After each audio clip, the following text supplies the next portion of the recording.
Something that is always a student favorite when we are talking about speed and doing different speed activities is finding the speed of wind-up toys.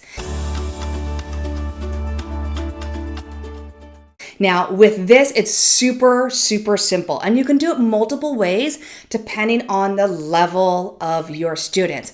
What you'll need to have is some type of measuring ruler, so a regular ruler, or you could use a meter stick to do this.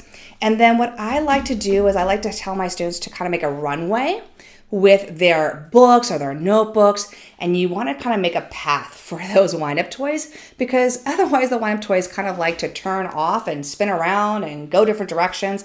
So this kind of just keeps them on a pathway.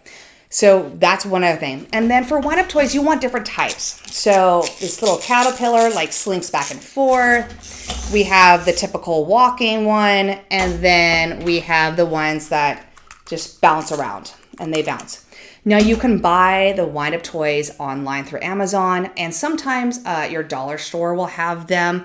These ones I got donated, so you can always just put it out there and say, hey, if anyone has wind-up toys, let me know. And you just need at least 3 different types is what you'll need.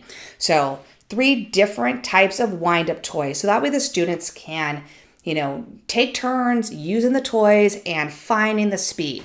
Now there's different ways you can do this.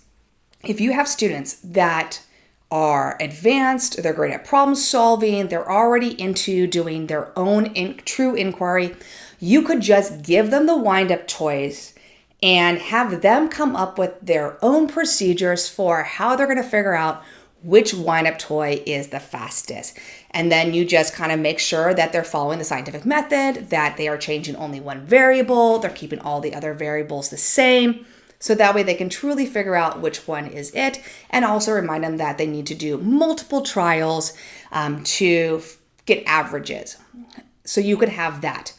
Or if you have students that need more guidance, you could guide them by having them, again, telling them to use their notebooks or their textbooks to kind of make a path, having them find the time it takes to go, like, let's say 10 centimeters for the wind-up toy, or perhaps how far that wind-up toy can go in the total of maybe 2 seconds or 3 seconds. So you can either do it by a time or you can do it by a distance, and then have them find the speed and then write up their own claim evidence reasoning of which wind-up toy is the fastest, what evidence did they use to show that, and how do they know that that evidence supports their claim.